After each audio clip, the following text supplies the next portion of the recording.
Welcome back to another episode live questions and answers all about body piercings. My name's Scott Wilkinson. I've been piercing since 1994, so I'm here to answer all your questions to the best of my ability. Over here, we also have Jared. So, hey, everybody. We're glad that you're here. I'm going to be kind of reading the questions, kind of curating the talk with Scott and just playing along. I don't know anything either. Yeah. So, Happy New Year. Thank you very much. Happy New Year to you too, Scott. And Happy New Year to all of you as well. Hope everyone had a wonderful year, and we have an even more wonderful year this year. We have all kinds of new stuff lined up here on the Piercing with Scott channel. So, hopefully a lot of stuff will be heading out here pretty soon. Yes, we got a lot of cool stuff coming. Some new videos of new piercings, like actual people getting pierced. So it's going to be very fun. Very cool stuff. So, hello to Emily Sakuma and Jay for joining us early. We appreciate everyone being here. And let's go ahead and get to Emily Sakuma's first question. Please, yes. What would cause, Scott, a nipple piercing of 3 years to suddenly just start migrating? And if this is the case, is it possible to take it out and then get it re-pierced? Or what's our course of action now?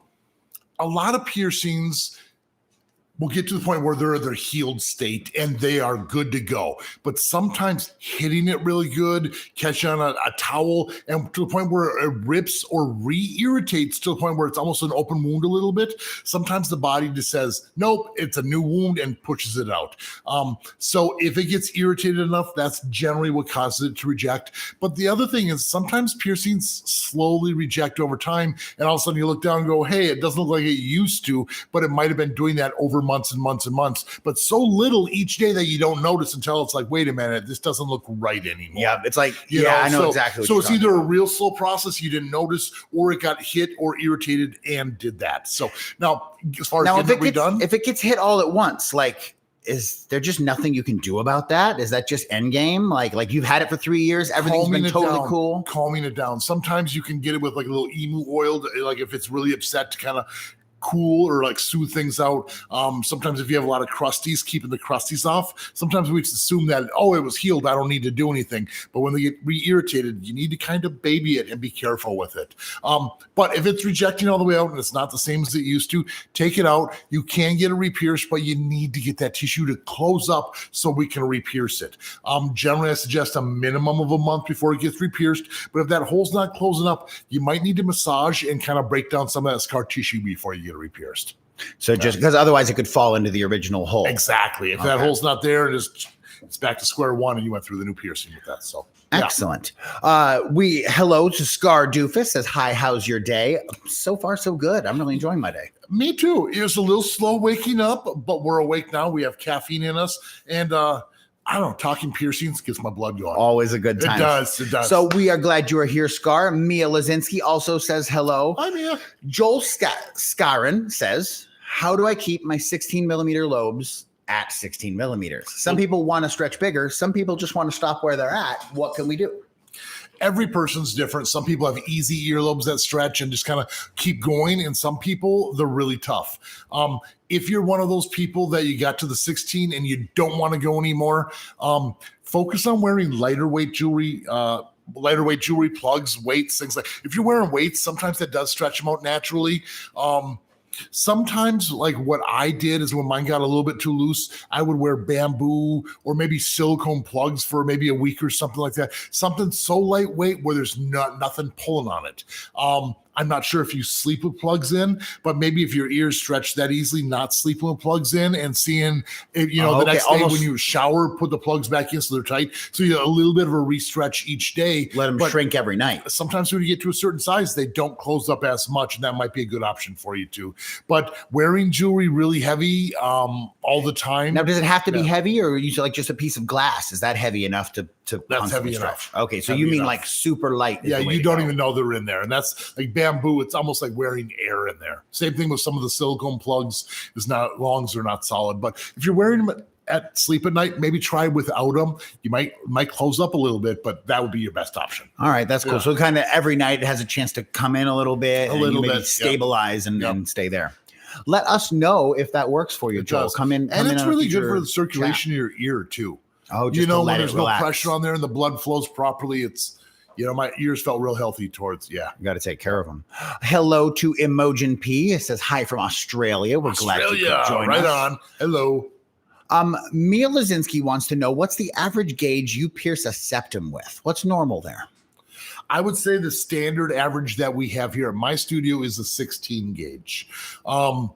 Why a 16 versus like a 14? The main reason why we do it is because most clickers, most jewelry options these days come in 16 gauge. So everywhere you go to other stores, you're going to see a 16 gauge. Septums are really easy to stretch. So if you wanted to go bigger, you can always go bigger without too many issues. I've also heard of other studios piercing much bigger because that way when you downsize, it's less of a chance of it being crooked. I'm not sure if I fall into that belief system. I think is either it's straight or it's not. And when the hole closes, it's going to close in that same fistula shape. So it would still be crooked in my opinion.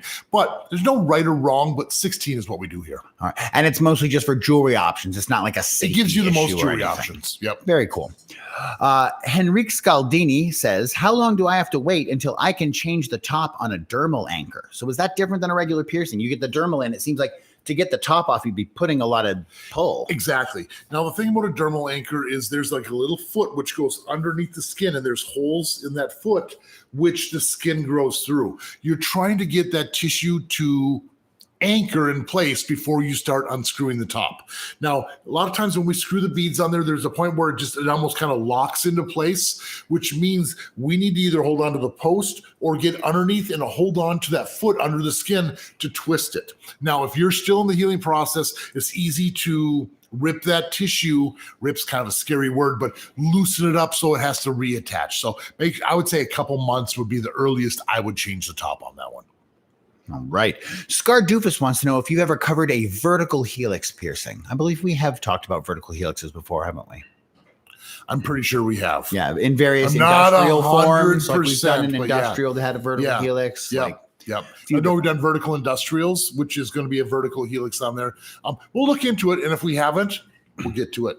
I know you're also a fan of doing the 2 vertical helixes and putting an orbital through both holes. So cool. Very cool look, sticking out of the top of your ear like that. Jay has a problem. Okay. Jay just stretched my ear from a 2 to a 0 a few days ago. Well, not my ear, the Jay's ear. I was like, your ears closed up so quick, Jerry. Yeah, I'm good. Okay. It got swollen right after that. 2 to 0 is a pretty big jump. It is a big jump. So it immediately got swollen, but it's been getting better every day. Yep. What should we do? Just leave it alone, let it heal? If it's getting better, leave it be.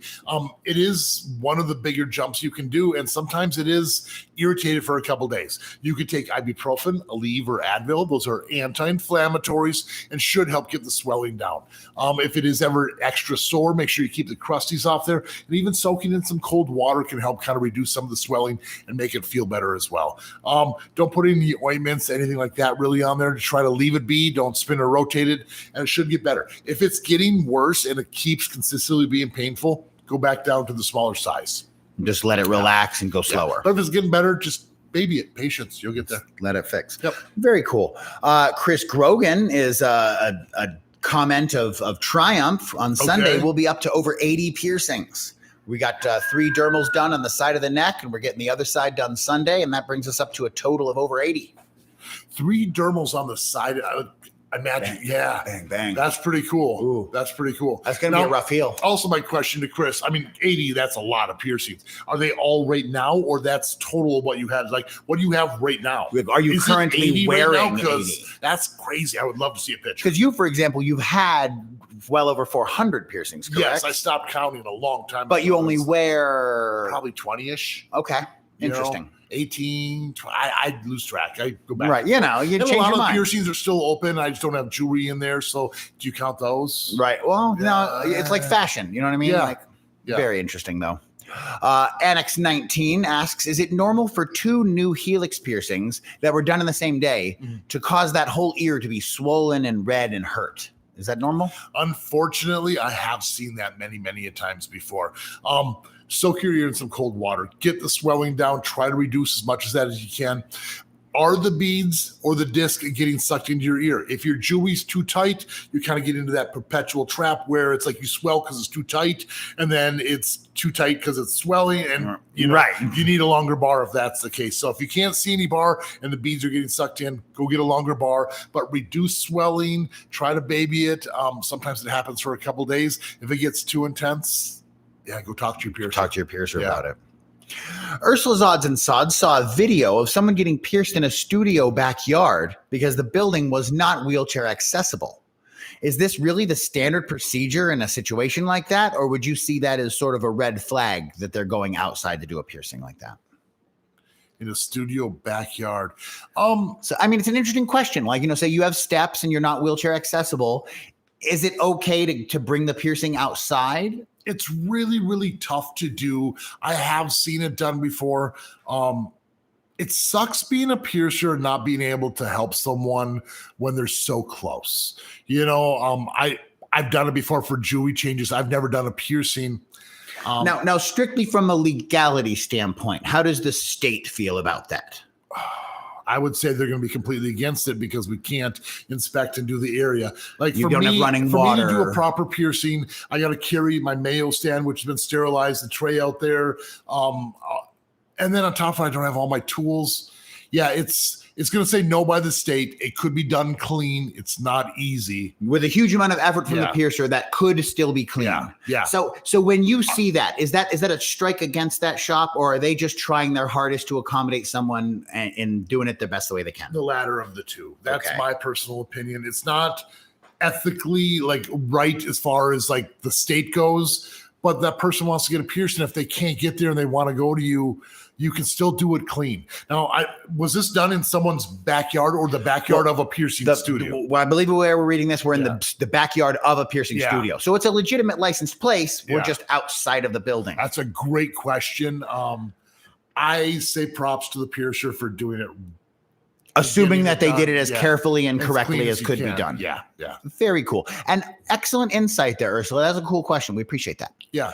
But I love it. Sometimes people go so far out of their way to make things happen for people. If it's still done in a clean, safe environment, the state probably may say, but it still can be done right if, It can be done clean. It might be technically illegal, though. Depending on where you're at. Yeah. Will Jones says, "Hey, Scott, I just recently finished my work experience at a piercing shop, and it was the best time of my life. I will definitely join the industry when I turn 18, and my piercer actually said that he learned a lot from you." Right on. Super, super cool. It is a really, really rewarding job. I will say that. Nothing makes me happier than seeing that smile on people's faces. They look in the mirror and they see that new piercing. It's pure happiness. And it's really addicting. It's really addicting. Just to see that. And well, and it's kind of fun. You get a lot of positivity back. You know what I mean? Like you do a service for someone, they're generally very happy about it, and thankful. It's all just smiles. It's a good thing. Happy all the way around. It is a great industry. It's a tough one to get into, and it's tough to make a living. But if you can do it, more power to you. Yeah. Next question comes from Up Frog. What's up, Frog? How do I know if I know I couldn't help it. I'm sorry. How do I know if my nostril piercings are in the right spot? So how do we define right spot? It's really easy. Are you happy?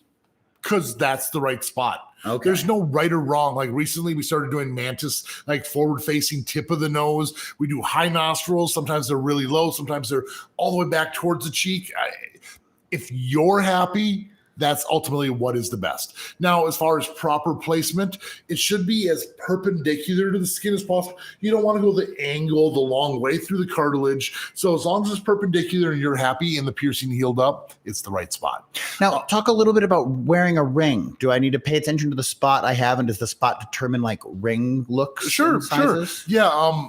We do have a video on that, and if you really want to wear a ring, you should kind of watch that video to kind of get an idea of what you're getting into here. I believe it's called "How Should My Nose Ring Fit?" Yeah, how should my nose ring fit? Exactly. If you pierce at an angle, the ring's going to be hanging out. The higher up you go, the bigger diameter ring you have to have. So there's a couple different variables and things to keep in mind. If you're planning on wearing a ring, tell your piercer you want to wear a ring so they can place it for For that. In that case, there's a right spot. If you have a particular look you're going for, tell your piercer and they'll put it in the right spot for that look. So that would be a factor. Like, oh, I want to wear a ring, but we did high nostril placement. Well, you can't wear a ring through there. That would be wrong.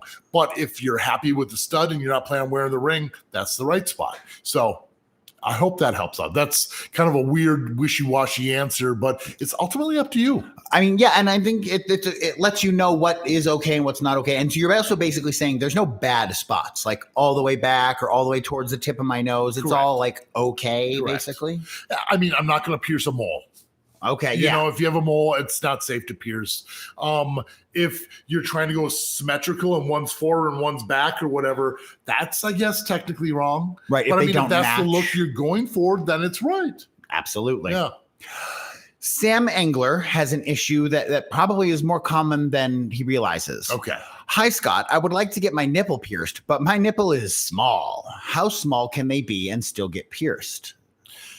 I actually pierce inverted nipples where the nipples go inside. Granted, a lot of times those nipples are a little bit bigger when they're going inside, but a lot of people have pinhead nipples. You may not be piercing the actual nipple itself. You're going a little bit more into the areola, but it's still technically a nipple piercing. And is that I think that what you've said to me is that in general, like men's nipples tend to be quite small, a little bit more underdeveloped to women's. Yeah, exactly. Okay. And so it's always going to be a different fit. Yeah. I mean, I have done true nipple piercings where it's through the nipple on a guy before who has a large enough nipple to pierce. But if it's paper thin, you don't want to pierce that and have someone rip your nipple off. Right. Ugh. So in the case of it being very, very small like that, it's you go just a little bit deeper. Okay. Not a lot. The tissue's still pretty strong. I don't go that deep into the areola, but if you need a little bit more tissue, add a little bit more. Now, do some people come in and their nipples are just too small? Like, do you ever tell someone, I'm sorry, I can't do it? Like, how often does that happen? Ever? The only time I've ever really turned anyone away, honestly, is when a guy comes in who's like really into working out and his chest is super, super tight. Okay, like large pectoral muscles. Really large pecs, and you have a really small nipple. And if my clamp or I'm not able to loosen the tissue to come up to pierce, I'm not going to do a scoop through a tiny amount of tissue. Okay, because that's just asking for it to come out. Yeah, it's just I'm not going to be able to get it in there right. So it's only like incredibly muscularly developed chests are the only times you've ever really had a problem like this. And it's not even the muscular. Sometimes it's so tight. So if someone is so skinny and their skin is so tight and I can't grab the tissue, then I can't do this. It's about skin tightness. Yeah. So in general, Sam's probably okay. Can just go in and talk to a piercer, but there's a good chance you can still get pierced and don't really have anything to worry about. Find a good quality piercer, because a bad piercer is just going to bury you deep into the areola and you're not going to be able to heal it. That's the problem. A lot of people have a hard time with this because we'll tell them like, no, you can't get a piercing, or no, you shouldn't. But the guy down the street will dig a hole through you if you want. You know what I mean? He just wants your $50. It's one of the big dilemmas we have. It's like, well, the person down the road is going to do it if I don't do it, and I can do it better than them, and they're getting it done anyways. So should I lower my morals and ethics and do the piercing because it'll be a better situation for that person? So even if it's a bad idea, they're still less likely to get an infection if you do it. It's a tough call. Mm-hmm. Yeah.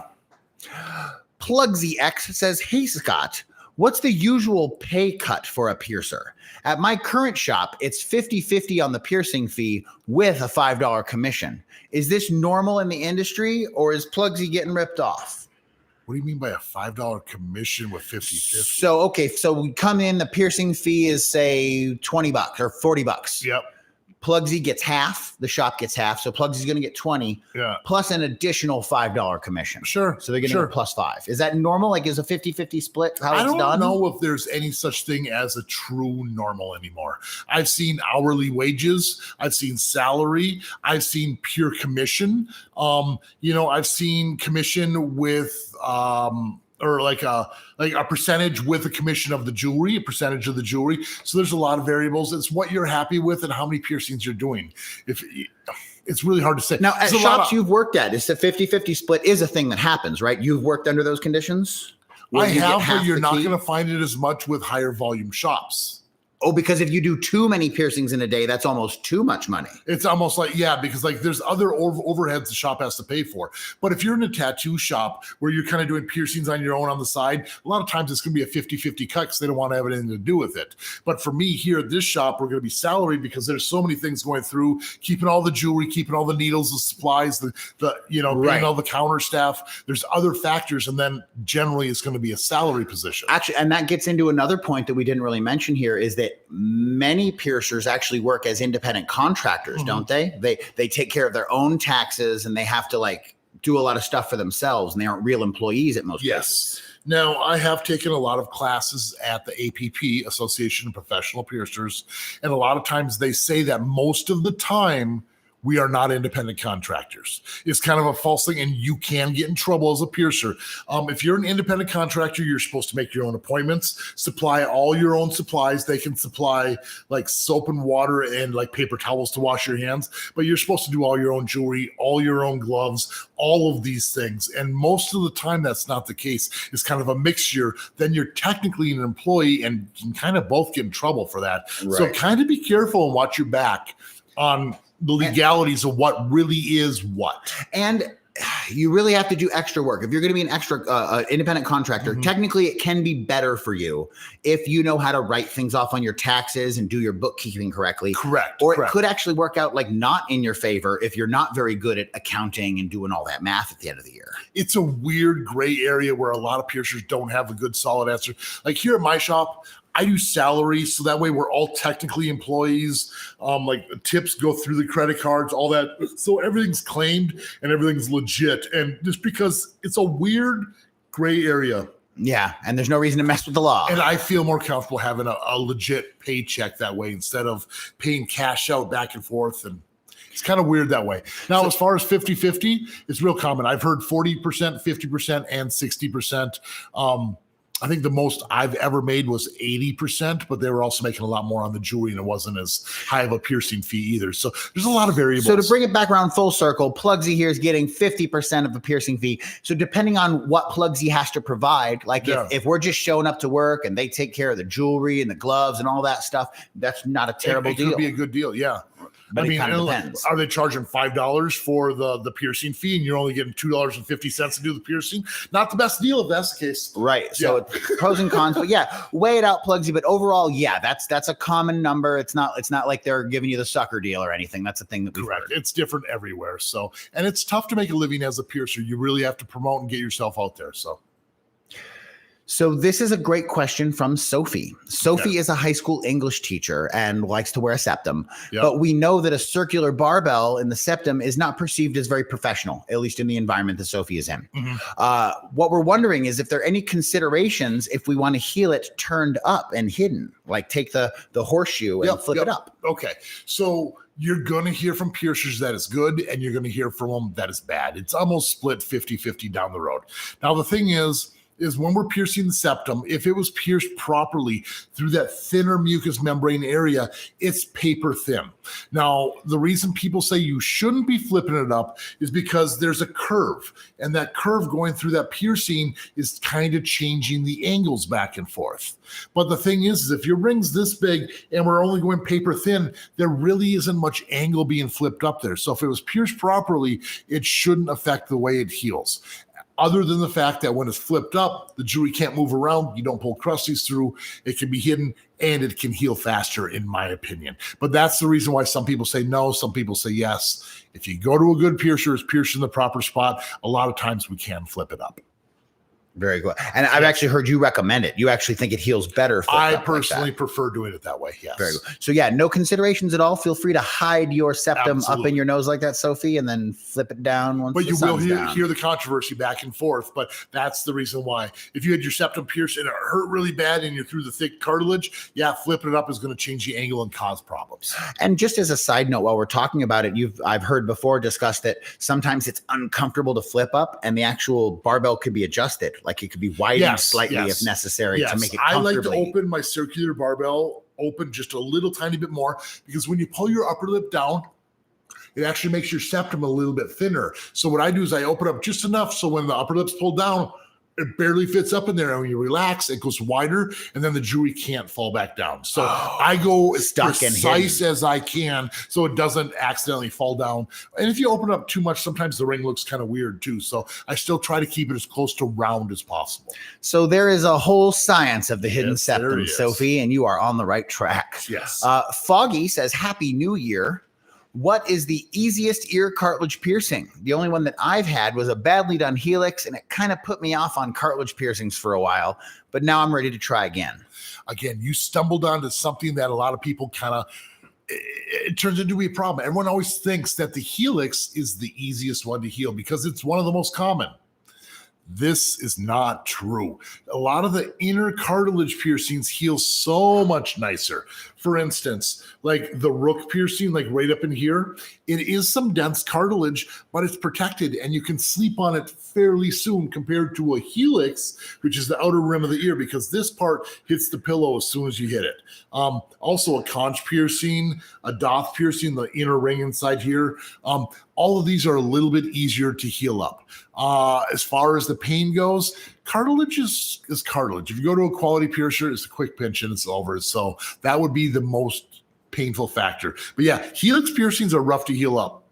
So the biggest consideration is really kind of how well it's protected when you sleep, it seems like. Yeah. I would say rook or conch are some of the easier ones. Now, I would probably lean towards rook more than the conch, because if you ever wear masks or anything rubs up against the back of your ears, glasses can sometimes hit it. So, yeah. Cool. So, yeah, there's some options for you, Foggy. Yeah. Cody S. wants to know, on a scale of 1 to 10, how bad did that bridge piercing hurt? It's one of my least painful piercings. I've had it done multiple times. All of the reactions of all the people I've even pierced say it's one of the least painful piercings you can get. It's not going through bone or cartilage. It's just like an eyebrow, which is real similar to an ear. It's probably a surprise because people expect worse. They expect, and then it bone. Just isn't. Well, a lot of the people who also ask this have bone that goes all the way, so you feel it like, oh, that's right through the bone. That's right through the cartilage. Not me. I mean, my skin is super loose. So it's easy to grab. Yeah. And if your bone's too present there, you just don't have the anatomy. You just get told you can't have one. Piercing, yeah. And honestly, it's one of the slower piercings I do, not to scare you guys, but it's so easy for this to look crooked that I just kind of take my time and do the piercing. So instead of taking a quarter of a second, it might take up to a second to do the piercing. And even with that, which would normally people be bad, still say it's one of the easiest ones they've ever had. There's just probably not a lot of nerves there, honestly. And if you pinch at it, you can feel that. Yeah. You can feel that there's not really a lot of feeling there. It's an easy one. I bet that surprises you, Cody. You thought that was going to be a higher number, I bet. So if you had to give it a number, like what is one of your least painful piercings? Is that like a 1 or a 2? I would say the least painful one's going to be like a tongue web, or like even to the earlobe, and bridge is right at the bottom of the list. It's not much more painful than an earlobe. Wow. Yeah. Brandon Austin is curious about Scott's thoughts on warm water sea soak salts and oil massages for overall lobe health while we're in the course of stretching. Oil massages? Yeah. So like say I'm stretching my lobe. They're pretty big. Should I be massaging them with like jojoba oil? Should I be soaking them in warm sea salt for any reason? And do you take the jewelry out before you do that stuff? Or do I do that stuff with the jewelry in? Great questions. Right before we started this, I was just telling Jared, it's kind of funny. Like, we don't really talk much about bumps anymore. Like for the first couple episodes, there's a lot of bumps. And now these questions have really evolved into good questions. And I love that. Okay. So now on your question about sea salt soaks. Sea salt soaks is the old school way to clean the piercing, because we were making up a saline solution where you mix 1/4 of a teaspoon of sea salt per 1 cup of water, or 8 ounces of water. But the thing is when we're using a wound wash spray now that comes out of the can, it's coming out of the can sterile. When you're doing a sea salt soak, you're not even starting with a sterile situation. The salt's not sterile. It hasn't been sterilized. Same thing with the water. You can use filtered or distilled water, and that can work. And it's really soothing on piercings if you mix it properly. And that's where everyone has problems. Everyone measures the first 1 or 2 times, and they stop measuring and start adding the wrong amount of salt to water, and that causes more issues. So if you're measuring properly, you're using clean utensils like clean glasses, like maybe disposable cups, things like that. And It's non-iodized fine sea salt. It can feel and work really well for you, but no one mixes properly, so I don't suggest it at all. That's my 2 cents on it. So, and a lot of people are like, oh, we just mixed up a big gallon jug of it so we have it ready to go when we're ready. It turns there's bacteria which can form in there, so you need to mix it freshly each time you use it. It's great if it's done right, but hardly anyone does it right. So now, in this case, though, we're not really talking about healing. We're talking about a lobe that's in the process of a stretch. So we're probably years in. Is there any benefit to the if you're fully healed up and that tube of scar tissue is fully developed, there's no tissue to heal. So the salt's not really doing anything. No, it's like putting normal water on there. But the oil, does that have a benefit? Now, it's more about the massaging, I think, and then than anything, keeping the blood flow to the earlobes, massaging it really keeps it going and allows you to stretch faster and easier. And I lost my earlobes from lack of blood flow. So it's really, really important to keep the blood flow going in there. As far as the oils go, it's good to have moisture in there. You can use lotion. I personally preferred cocoa butter because cocoa butter is in between like an oil and a lotion where it stays a little bit more moisturized, a little bit longer for me. Okay. But it doesn't really clog the pores and have the oils getting inside. And you pull the jewelry out. If you were going to give your lobes an oil massage, you take the jewelry out first? For that one, I would, yes. If you're talking about healing a piercing and you're doing sea salt soaks, leave the jewelry in never remove jewelry if it's healing. But if you're earlobes and you need to massage it, then I take the plugs out and massage it. Kind of like what the person we were talking to earlier who wants to stay at a 16. Yes. Like when we're taking our plugs out at night and putting them in the morning, this is something where we could occasionally massage them with oil. Absolutely. And personally, if you did something like that, if you shower in the mornings, a lot of times that hot water and everything, it goes in a lot easier in the shower than doing it dry. So very cool. Will just started stretching their septum last month and loves it. It didn't hurt as much as they thought. And the piercer actually said there was no resistance at all. So we're going all the way up to a 12 gauge this month. Nice. The first time you stretch, sometimes it's been ready to stretch for a while, so it's easy to get into that second one. But be careful, we go nice and slow. Pierced or a septum that's stretched too fast can really hurt. So nice and slow and gentle stretch on that one. Eunice has a question that is actually pretty common for people that need or want an industrial. Okay. And she's getting all sciencey. I love it. Wants to get an industrial piercing, but the thing, which we're called the crux of the anti-helix, actually the superior and inferior crux of the anti-helix, is too high. So she thinks there's not enough place for the industrial. It's very possible. What are we talking about, Scott? Let me look at my ears. Well, first, let's show you this picture here, and you can see what we're talking about. We have this part, how there's the two little... It's raised up too much. And so if we came across with a bar, it would touch in the middle. Correct. All right. So basically...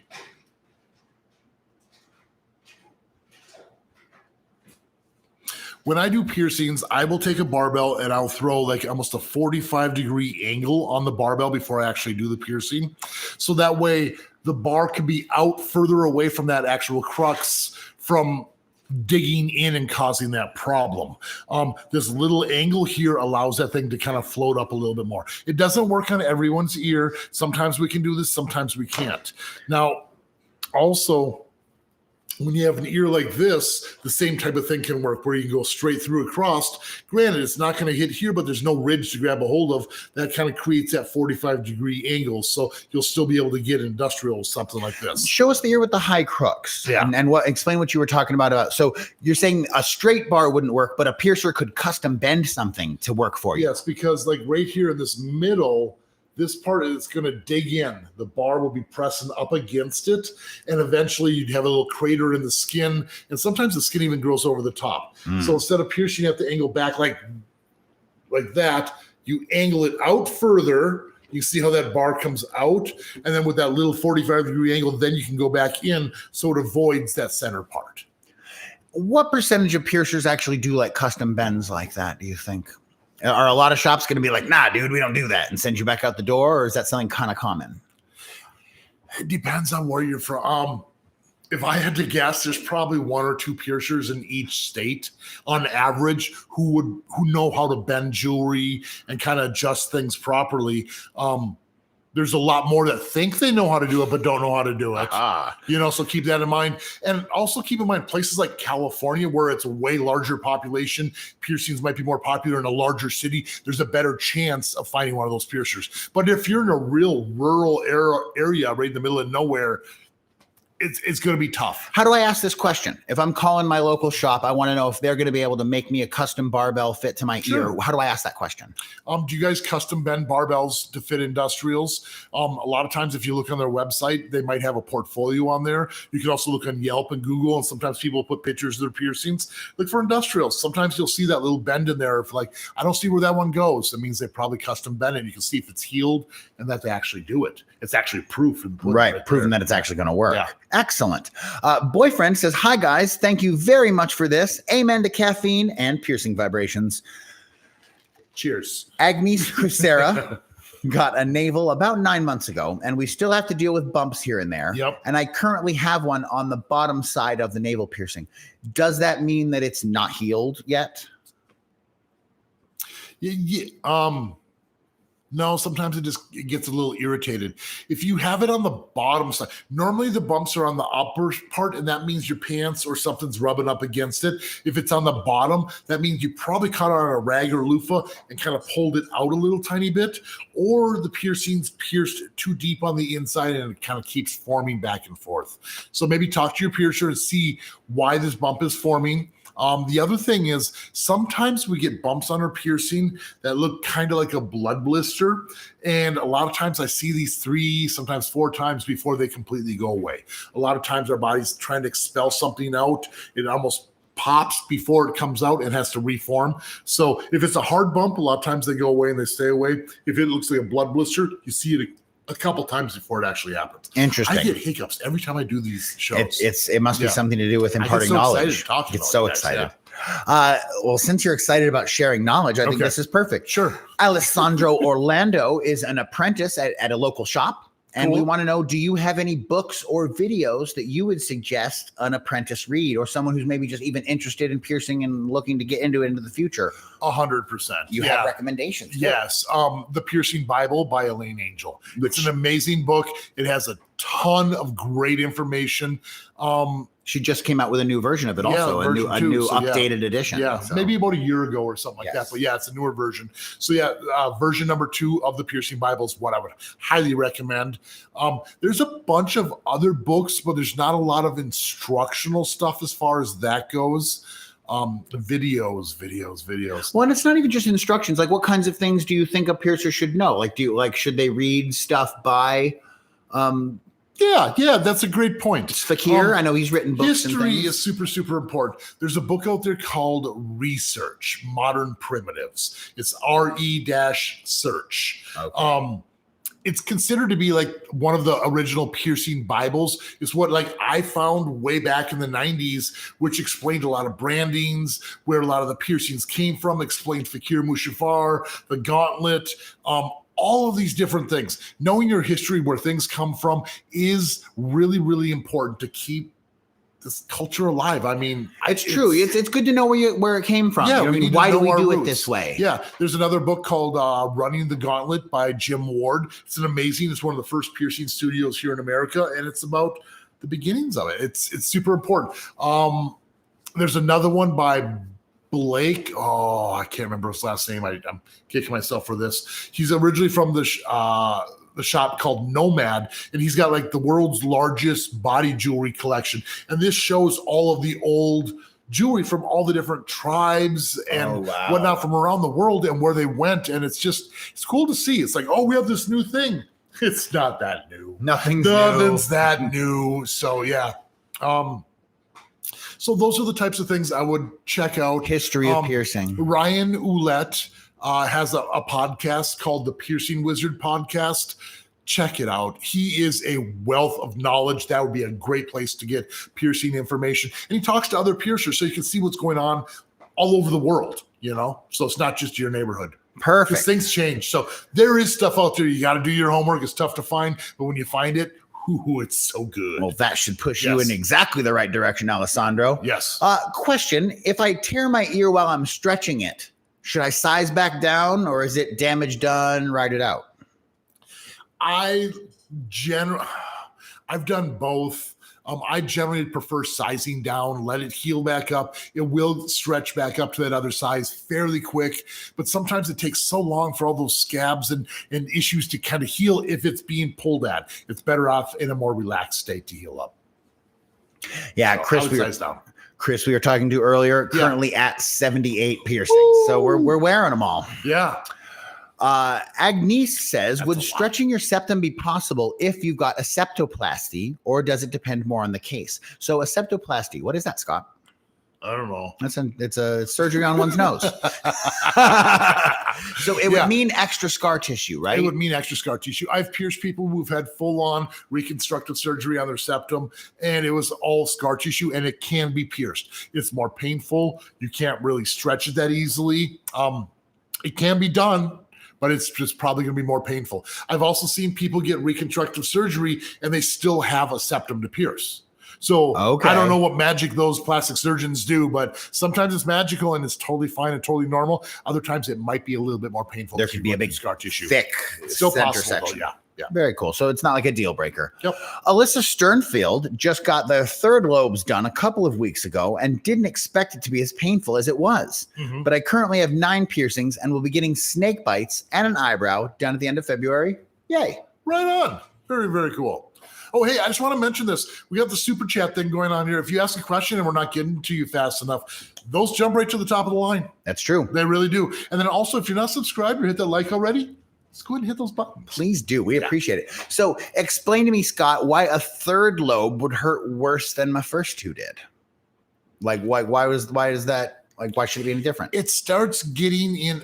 Okay, 2 different factors. Number 1, if you got the third in the same sitting, things kind of get a little worse as time goes on. Sometimes that third piercing is going to be more painful. I can almost guarantee the second one always is just a little bit more than that first one. But in this case, I think we just went in and got third. It's like you already had 2 healed ones and you went up to the third. Sometimes we're going into that category where we jump into the cartilage. We don't think it's really cartilage, but it's an in-between area. They're a rougher heal. They're a little bit more painful. It's just more sensitive. I wish I had a better answer for you, but it's just the way it is. Follow-up questions, I'm guessing. Yeah. Follow-up question? Sure. Why is it so addictive? Because it feels so good. I don't know. Yeah, I do kind of know because and that's my personal belief. A lot of ritual has been taken out of our daily activities. We get further and further into the future and things aren't as primitive. And I believe that inherently we're all animals and we have primitive instincts. And I believe that piercing or marring our body, marking our body is one of those natural instincts. When we do this, we overcome fears, and it fills that void in our body so we feel happier. I can't explain it, but you get pierced, why do you look in the mirror and you're proud of yourself? You know, just how it is. It's just what it is. I think it's a very primal instinct we have to do this. That's why we keep going back to it. It's been around since the caveman, and it's just as big. It's even bigger today. There's more people, but yeah. Very cool. Yeah. Henrique Scaldini has seen some photos of people who have a stretched ear and then a transverse lobe going through the stretched ear. We assume custom jewelry. How doable is that? And it looks awesome, but how does that even actually work? What's going on there? Okay. So when you stretch an ear, I don't have any examples of it, but it's almost like a flat piece of skin, and it's almost like just doing a normal piercing into the lobe. But it's almost like an industrial where you're kind of hitting the 2 angles at the same spot. I don't know if I've ever seen jewelry for sale where it has the holes drilled through there. I've only done it once where I had a friend who worked at a machine shop. I sent him home with the jewelry. He was able to drill the holes slightly bigger than the gauge we were doing and then had to buff it all out to the point where it wouldn't cause marring, irritation on the actual piercing. So yeah, it kind of is custom. So it being like getting a hollow like plug and drilling the hole yourself. Yeah. Granted, now if you, I wouldn't want to heal it up with silicone, but I mean, like theoretically, like if you had the holes, silicone plug, you could easily put a hole in a silicone plug and make it happen. But I don't think you'd be able to heal it with the silicone on there right away. And we're almost doing it for the look. Yeah. So we kind of want the bar to either be going through metal or through wood or something cool. Yeah. You need the metal tunnel first and be able to do that to heal it properly. Otherwise, it's a bacteria trap. You don't want to have it going through wood. It's easier to drill, but like all the germs and blood's going to get stuck in there. And yeah. So a good piercer would be able to do it. It's just going to be a matter of somebody's having to make some custom jewelry, probably. Absolutely. Very cool. Well, if you ever end up with one, Henry, go ahead and send us a photo at piercingwithscott@gmail.com. Like that. The Mad Molly Quinn has an eyebrow piercing that we got 23 days ago. And I have a hair that's growing right next to it and kind of going into it. Should we just pluck that hair out? If it's going in there, yeah, I would say pluck it. It may cause a little bit of irritation right now, but the last thing you want to do is let the hair going inside there, because the body will try to encapsulate that like a fistula the same way it would with the jewelry, and it does cause a lot of problems. So I have seen that people have problems with the piercing because hairs are actually inside there. Yeah.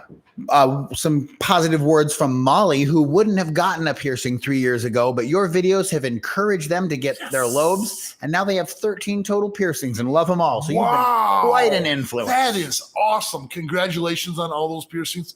Feels good, doesn't it? The Diabetic Sugar Baby says, hi, I'm just curious why some shops don't do Mantis piercings. My piercer is experimenting on me this Sunday, and she's been piercing since 93 and was curious why those Mantis piercings aren't really done all that much.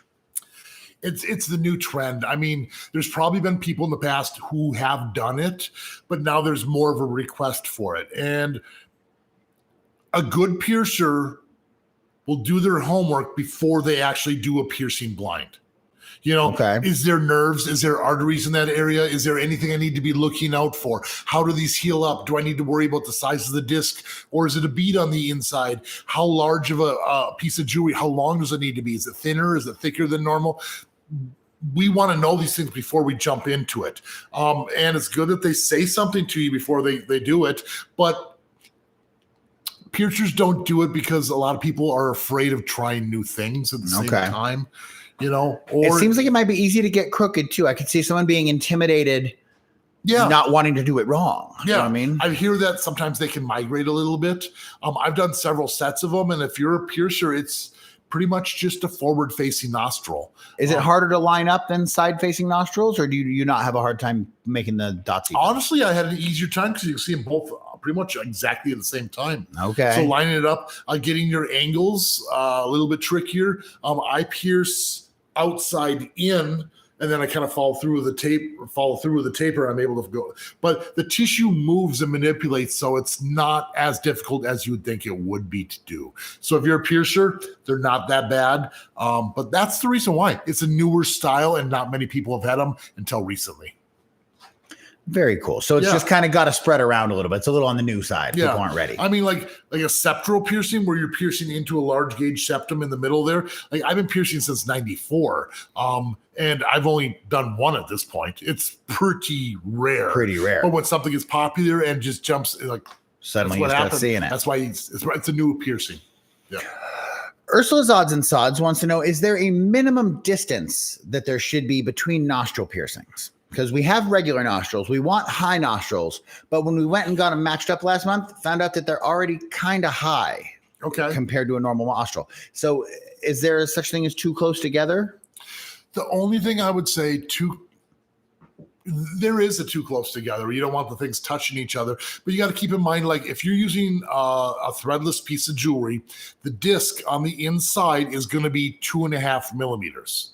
So if you're doing two next to each other, that means you need to have 2.5 millimeters between them. Center. Exactly. So that's probably the minimum spacing. Same thing with the gems or beads on the outside. Like the posts, if it's a 20 gauge or an 18 gauge, you can get real close, but you need to have room for the gems on the top so they're not spreading apart and touching each other.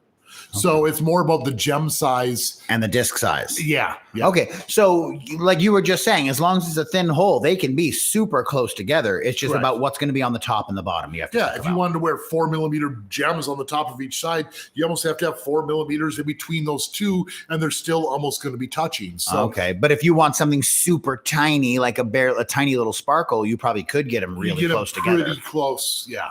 Okay. There's the point of being too close, but I don't know what that would be. It's pretty close though.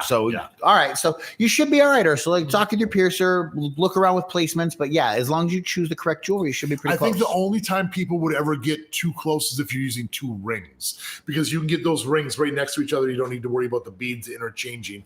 So I would say probably 1.5 millimeters between piercings would be the closest you should ever go. And that's really close. And they're still going to swell and interfere with each other a bit at that point. Tiffany Justice wants to know, how much is it appropriate to tip a piercer? $1 million. $1 million. Everything. Sign everything over to me right away. Right. Just your whole property. God, that would be nice if that ever happened. You think? I'd feel bad. I don't want to take it. Yeah, you don't want their property. You don't want everything. It's what you're comfortable with. I mean, it's if you're happy with the service, you can tip for it. Some people tip with jewelry involved. Some people tip with just the piercing fee. It's like if you got a $35 or $45 piercing and then you bought a $200 diamond, you tip for the $200 diamond too, or is it just the $45 and leave? Right. I don't know. I would say the average tip I generally get is between $5 and $10. Sometimes people are real generous and might be 20 or a little bit over. So, but it's not like you count on a certain percentage or someone's a bad tipper. Like, I guess in like a restaurant sense, I feel like there's a percentage that's required or I'm a jerk. Is that still the case in piercing? I don't believe that at all. And I might be stepping on some piercers' feet there who rely on tips, but we get paid to do what we're doing. So a tip is above and beyond. It's never required, but it's always appreciated. It really kind of goes that way. I don't know. As like a server at a restaurant, it's more on the required side. Because of custom. Here in America, I got to because that isn't true everywhere, and that's a whole other argument. It is another whole argument. We're not going to even go with it. Not yet. But anyways, it's always appreciated. So whatever, like I'm never ever sad about any sort of tip. I'm always happy, and the most important thing to me is that you are happy. Terry NB with a super chat. Have a great week and keep educating the world. We love you, Terry. Thank you. Thank you, Terry. Much, much appreciated. So, all right. So that's actually pretty cool. So if someone, even if, you're not a high roller and all you can do is just give somebody a $5 bill, that's not like being a jerk. That's okay. Correct. Yeah. I mean, like I've also worked at other shops before where you don't get paid a lot and those tips really do help pay the bills, but it's hard to say when you go in and you're talking to your piercer. So if you're happy, a tip is always appreciated. Very cool. So that's obviously a complicated issue, and we appreciate you bringing that up, Tiffany. That's actually a really cool question that, different people, I'm sure, have different opinions about. I know other piercers have done videos about this kind of thing before. So obviously, should you always pierce? You shouldn't always. I mean, if they're really awful and they're mean to you, no. Yeah, absolutely. Like your tip is your reflection of how the service was. Very cool. Up next, we have a question from Nikolai Vinograd. And Nikolai says, I had my helix and my auricle pierced and they weren't healing. I went to the piercer and he shrugged me off saying, your piercings look fine to me. You're probably wearing the piercings with nickel in them. The thing is, the only ones that are acting up are the ones that particular piercer did. So we tested the piercing for nickel and it was still clean. What else could go wrong that are making piercings not heal correctly? There's a zillion things that can go wrong with them. Sleeping on them, getting them caught on a mask, hair products getting in there, the jewelry being a little bit too long or a little bit too short, if the jewelry doesn't have a good enough polish or has a scratch or a ding on there, if the jewelry's not screwed all the way in and there's a little gap, that's kind of like having a scratch or a ding. Bad luck. Takes a longer, it could be deeper than the other piercings, so it takes longer to heal. I think I got most of them. So I would say, even though you tested this piece of jewelry and it doesn't have nickel in it, there's a good chance the jewelry could be part of the problem. So if it's possible for you to replace the jewelry with a piece of like known good titanium or something, that would be eliminating a lot of variables. It kind of depends on how long you've had the piercing and what other piercing were we comparing this to. Right. Was it another cartilage? Because cartilage is a lot tougher to heal up than, a lot of other piercings. Right. So if your experience is with lobes and your helix isn't healing as fast, and that's making you curious, you can't expect it to heal that fast. Correct. So it's a lot of variables. I'm curious how long you've had the piercing. But yeah, that's what I say. Check into the jewelry. If it's only been a month or two, be patient. Sometimes it take a while.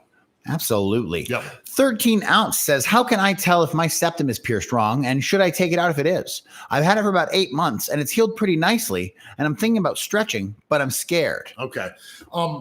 When you initially got it pierced, you're going to feel something, but it shouldn't have been too painful. Granted, it makes your eyes water, but if it really, really hurt, that means they went through all the cartilage in there, the thicker cartilage, and it's going to be really, really tough to stretch. If it didn't hurt that much and it was nice and smooth, but it made your eyes water, it should be an easier stretch for you.